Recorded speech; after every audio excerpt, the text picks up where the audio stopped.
برادران ملت اسلامی، السلام علیکم ورحمۃ اللہ وبرکاتہ۔ الحمدللہ وکفا وسلام علی حبیبہ المصطفیٰ، اما بعد فاعوذ باللہ من الشیطان الرجیم، بسم اللہ الرحمن الرحیم۔ فبما رحمت من اللہ لنت لهم ولو كنت فظا غلیظ القلب لانفضوا من حولک، صدق اللہ مولانا العظیم۔ بارگاہ رسالت معاب صلی اللہ تعالی علیہ وسلم میں درود پاک کا ہدیہ پیش کریں۔ اللہم صلی علی سیدنا و مولانا محمد معدن الجود والکرم وآلہ واصحابہ الکرام وابنہ الکریم وبارک وسلم صلاة دائمتا سرمدا ابدا۔ عزیزان گرامی وقار، انسان کو اللہ تبارک و تعالیٰ نے جو خصوصیات عطا کی ہیں، اس میں خاص طور پر زبان اور بیان کی خصوصیت بہت اہم ہے۔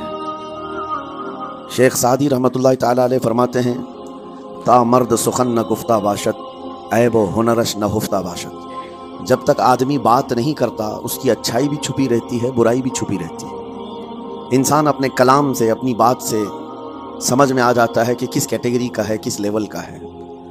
اس کی گفتگو کے آداب اس کی حقیقت بتاتے ہیں، بلکہ یہاں تک کہ اس کے نسب کا بھی پتہ لگا لیا جاتا ہے اور اس کی تربیت کا بھی اندازہ ہو جاتا ہے۔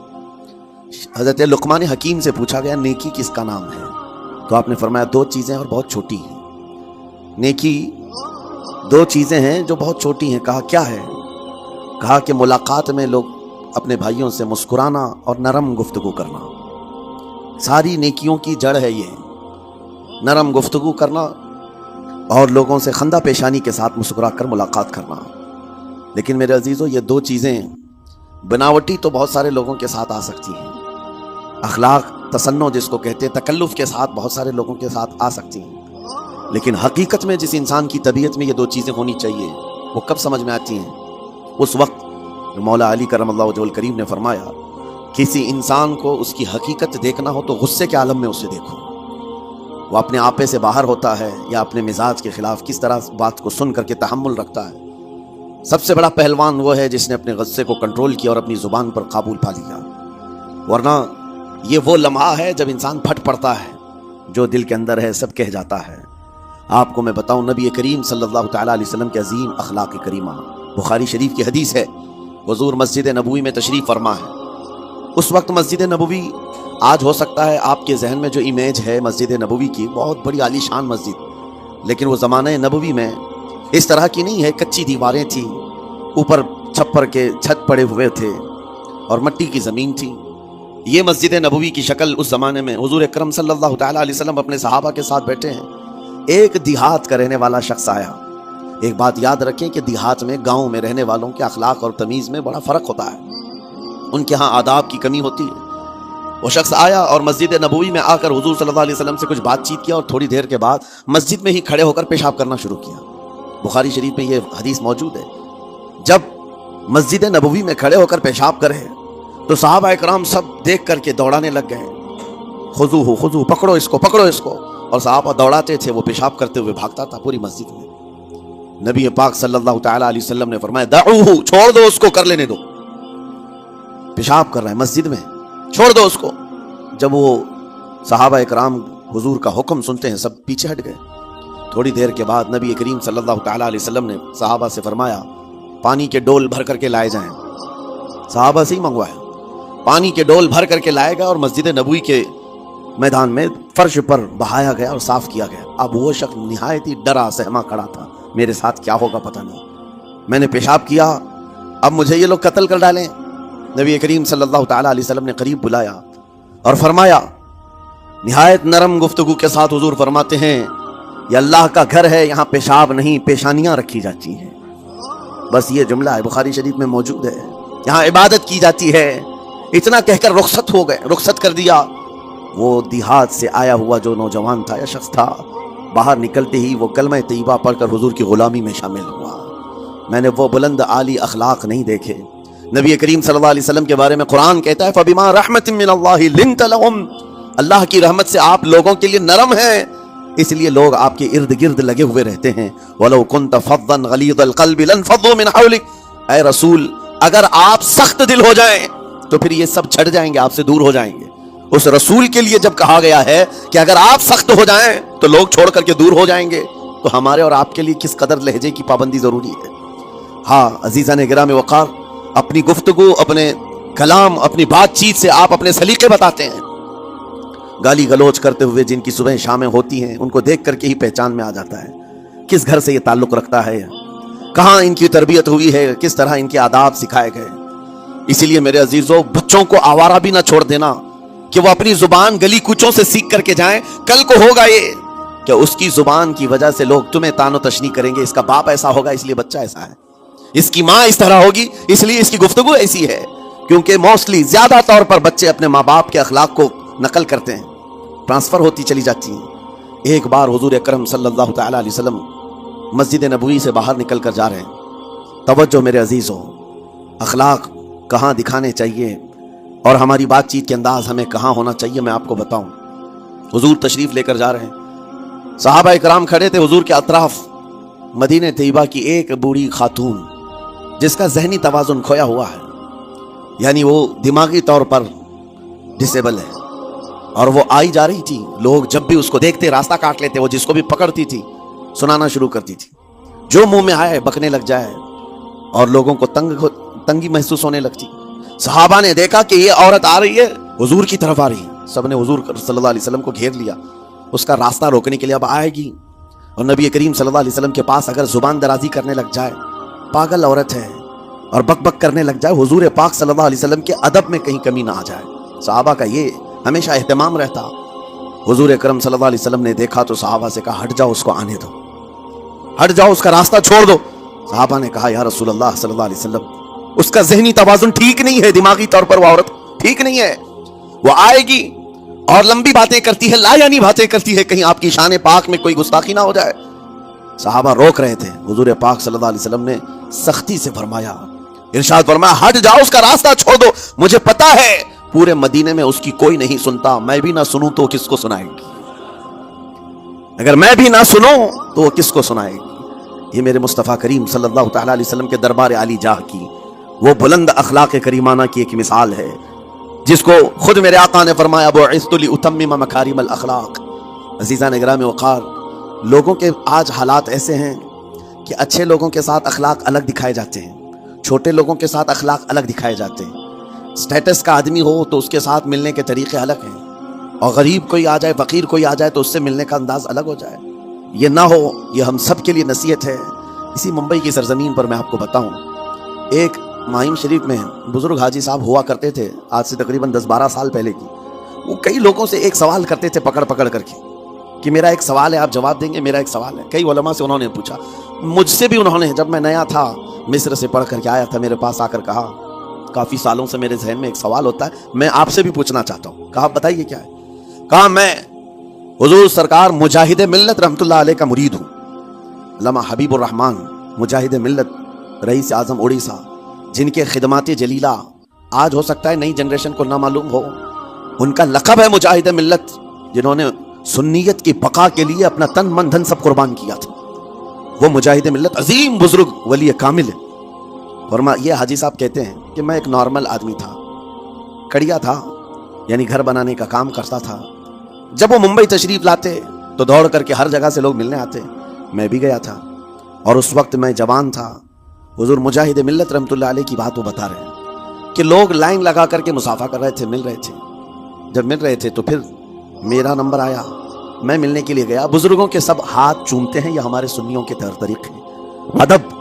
علماء ذوی الاحترام کے ہاتھوں کا بوسہ لینا یہ مستحسن ہے، یہ ہمارے آداب میں سے، معمولات اہل سنت میں سے۔ تو جب سب لوگ ان کے دست بوسی کر رہے تھے، ہاتھ چوم رہے تھے، میں بھی قریب گیا، اور جب میرا نمبر آیا میں ہاتھ چومنے کے لیے گیا تو انہوں نے میرا ہاتھ لے کر خود ہی چوم لیا۔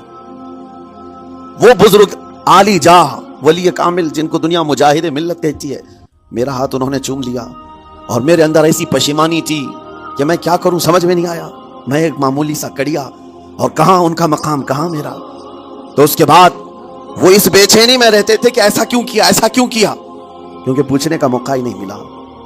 ایک بزرگ تھے، انہی کے خلیفہ تھے حضور مجاہد ملت کے، انہوں نے اس کا جواب دیا۔ میرے عزیزوں کیا بہترین جواب تھا۔ حضرت مجاہد ملت رحمت اللہ تعالی علیہ یہ چاہتے تھے کہ ہزاروں لوگ ہماری تعظیم کرتے ہیں تو کہیں ہمارے دماغ میں بادشاہت کا خیال نہ آئے، ہم غریب اور فقیر کا ہاتھ چوم کر اپنے نفس کی مخالفت بھی کرتے ہیں.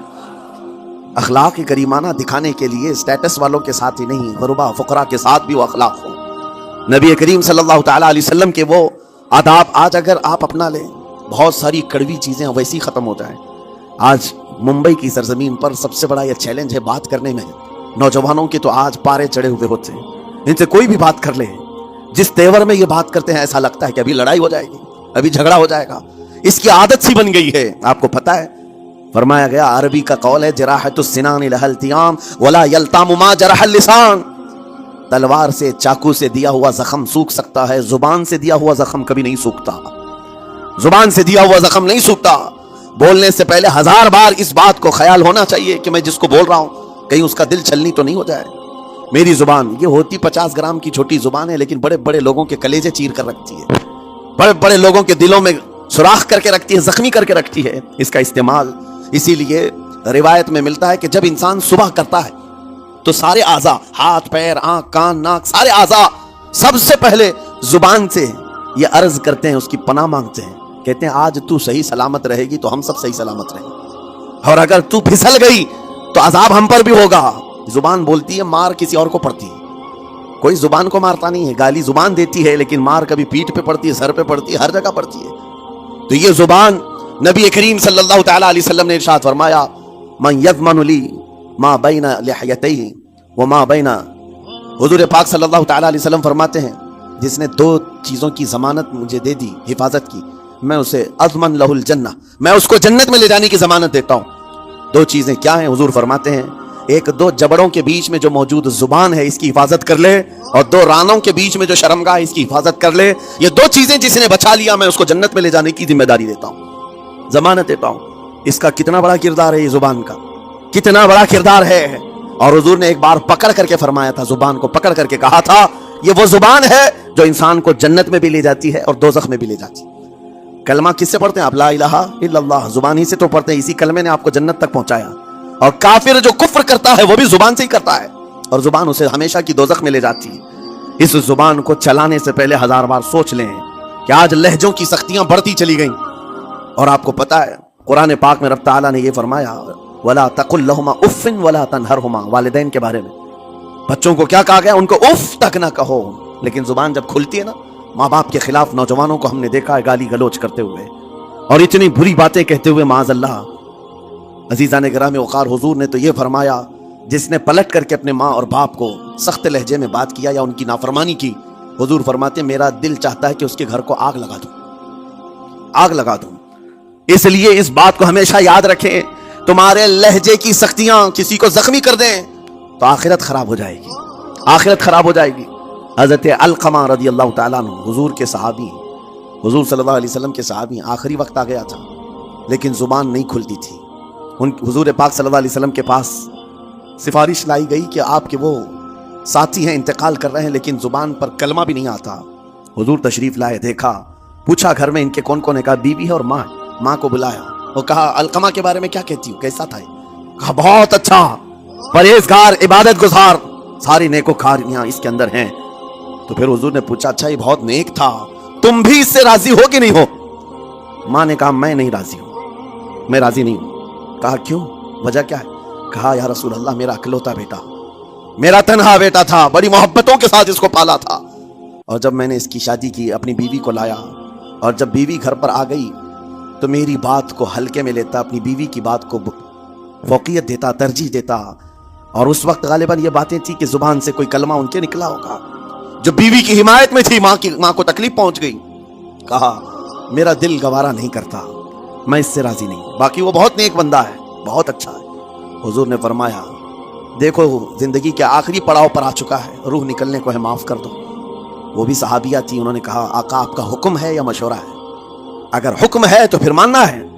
حضور نے فرمایا نہیں حکم نہیں، مشورہ ہے. کہا مشورہ ہے تو پھر دل نہیں چاہتا، دل نہیں چاہتا. حضور نے فرمایا صحابہ سے کہ لکڑیاں جمع کرو، آگ لگاؤ اور انہیں اٹھاؤ، آگ میں ڈال دو. آگ دہکائی گئی تو ماں کی ظاہر سی بات ہے ممتا بے چین ہو گئی. کہا ان کو میرے سامنے آگ میں ڈالیں گے؟ کہا ہاں، اس سے بہتر ہے کہ وہاں جلے گا، یہاں جلے. وہ ماں کہتی آقا آپ گواہ ہو جائیں، میں اپنے بیٹے کو معاف کرتی ہوں. ادھر معاف کیا، ان کی زبان پر کلمہ طیبہ جاری ہوا. میرے عزیزو یہ بتانا مقصود اس لیے ہے کہ زبان سے دیے ہوئے زخم خواہ والدین کو ہو یہ معمولی نہیں ہوتے. ہو سکتا ہے آخری وقت تمہاری زبان بند ہو جائے اور کلمہ طیبہ بھی نہ جاری ہو, زبان کھلنے بھی نہ لگے, یہ حالات آ جائیں گے. اس لیے اپنی زبان کا کنٹرول برقرار رکھو. کس سے کیا کہنا ہے, ابھی میں اس کا دوسرا پارٹ بھی بتاتا ہوں زبان کے استعمال کا. یہ نرمی لہجے کے اندر ہونا بہت ضروری ہے, لیکن کچھ جگہوں پر سختی کی اجازت ہے, لیکن وہ مقامات الگ ہیں. نرم لہجہ حضور پاک صلی اللہ تعالی علیہ وسلم کے فرامین میں سے ہے. ایک بات بڑی, بغداد مقدسہ میں نے ایک ولی پاک کی زیارت کی, ان کے آستانے پر بھی میں ابھی بیان کیا تھا.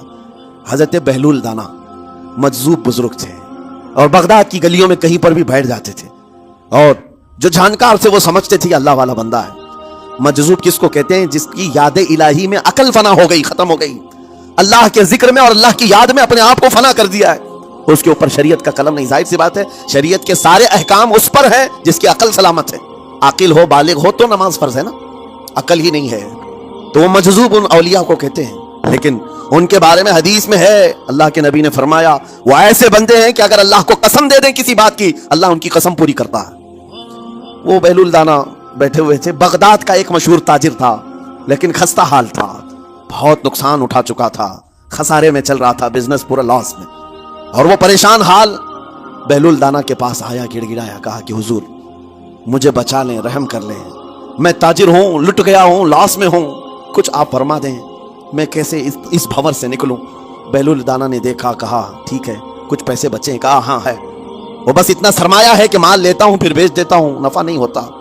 بہلول دانا نے کہا ایک کام کر, کالا کپڑا جتنا ملتا ہے سب خرید لے, پورے شہر سے کالا کپڑا جہاں جہاں مل جائے سب لے کر سٹاک کر لے. کہا جی حضور آپ نے جیسا فرمایا. گیا, جتنا سرمایہ تھا سب لگا دیا, کالا کپڑا خرید کر ایک جگہ سٹاک کر دیا. اللہ والے کا حکم تھا, لیکن ہوا یہ کہ بغداد کا معمول تھا, 8 دن گزرے نہیں تھے کہ وہاں وقت کے حاکم کا انتقال ہوا. اور جب حاکم کا انتقال ہوتا تو شہر کے جتنے بڑے لوگ ہوتے, رئیس لوگ, وہ اس کے سوگ میں, اس کے غم میں کالا کپڑا پہنتے تھے. اور کالا کپڑا سوائے اس تاجر کے کسی کے پاس نہیں تھا, اور سارے بڑے لوگ پیسوں سے اس کے پاس کالا کپڑا خریدنے آئے. یہ منہ بولے قیمت پر, جیسے تیسے جتنی قیمت پر بولے سب خرید کر لے جاتے, اور پل بھر میں ایک دن کے اندر وہ بہت بڑا کروڑ پتی بن گئے, بہت مال آ گیا. یہ بات یاد رکھیں, اللہ مال دیتا ہے, اس کے بعد پھر آزمائش بھی ہوتی ہے. مال اتنا آ گیا, اب لے کر کے مستیاں تھیں, چند دن گزرے. ظاہر سی بات ہے مال کو بڑھانے کی تمنا ہر ایک کی ہوتی ہے, کوئی یہاں پر اینڈ کرنے والا نہیں ہے دنیا میں, چاہے اس کا بزنس اربوں پر بھی پہنچ جائے, اسے آگے پہنچنا ہے. چند دن گزرے تھے, 8-10 دن, پھر آیا حضرت بہلول دانا کو ڈھونڈتے ہوئے. ایک جگہ میدان میں یہ مجذوب بزرگ بیٹھے مل گئے. آیا اور کہا او دیوانے بتا اب کیا خریدوں, پیسہ بہت ہے ابھی میرے پاس, بتا دیوانے اب کیا خریدوں. انہوں نے دیکھا, کہا کہ لہجہ تو بدلا ہوا ہے, پیسہ بہت زیادہ تھا. کہا کہ ٹھیک ہے کوئی بات نہیں, اللہ والوں کو ان سب چیزوں سے کوئی لینا دینا نہیں. آپ نے کہا مال جتنا ہے تیرے پاس سب لے کر کے خربوز خرید لے, تربوز خرید لے, جس کو کلنگڑ کہتے, تربوز پورے خرید لے. اس نے کروڑوں کی جائیداد پورے تربوزوں میں لگا تھی, سب تربوز خرید کر سٹاک کر دیا ایک جگہ. اور اس کے گمان میں یہی تھا کہ چند دن گزریں گے, کوئی ایسا ہی حادثہ ہوگا جب تربوز منہ مانگی قیمت میں لوگ خریدیں گے اور میں بیچوں گا. پورا مال تربوز میں لگایا. 2 دن 4 دن 6 دن 8 دن گزرے, کوئی حادثہ نہیں. ادھر تو تربوز سڑنے لگ گئے, وہ تو زیادہ دن سٹاک نہیں کیے جا سکتے, سڑن شروع ہو گئی. پھر تھوڑے دنوں کے بعد پورے کے پورے سڑ گئے, کروڑوں کا مال تربوز میں سڑ کے چلا گیا. وہ بیچ بھی نہیں سکا, کچھ نہیں کر سکا, واپس چیختا چلاتا اسی حالت میں آیا, پہلے سے بھی زیادہ بدتر حالت میں آ گیا ہوں. دوڑتے ہوئے آیا, حضرت بہلول دانا کو ڈھونڈتے ہوئے. کہاں ہیں وہ؟ اسی جگہ بیٹھے ہوئے مٹی میں بیٹھے رہتے تھے. قریب آیا اور کہنے لگا کہ آپ نے میرے ساتھ ایسا کیوں کیا بہلول. بہلول دانا نے کہا کیا ہوا؟ کہا میں تو لٹ گیا, تربوز میں پیسے لگائے آپ کی وجہ سے اور پورے سڑ گئے. بہلول دانا نے کہا میں نے تو کچھ نہیں کیا, پہلے تو تجھے نفع ملا تھا وہ تیرے لہجے کی وجہ سے, اب خسارہ ہوا ہے تیرے لہجے کی وجہ سے. پہلے جو آیا تھا بات کرنے کے لیے اس وقت تیری تمیز الگ تھی, تیری تہذیب الگ تھی, اخلاق الگ تھی. گڑ گڑا کر کہا تھا کہ میں لٹ گیا ہوں, آپ رحم کر دیں. دوسری بار آ کر کے کیا کہا, وہ دیوانے بتا کیا خریدوں. لہجہ بدل گیا تو پوری حیثیت بدل گئی. زبان ہماری اونچائی پر بھی لے جاتی ہے اور نیچے بھی لے آتی ہے. اس بات کو ہمیشہ ملحوظ رکھیں کہ اس زبان سے بہت سارے لوگ نفع بھی اٹھاتے ہیں, بہت سارے لوگوں کو نقصان بھی ہوتا ہے. لیکن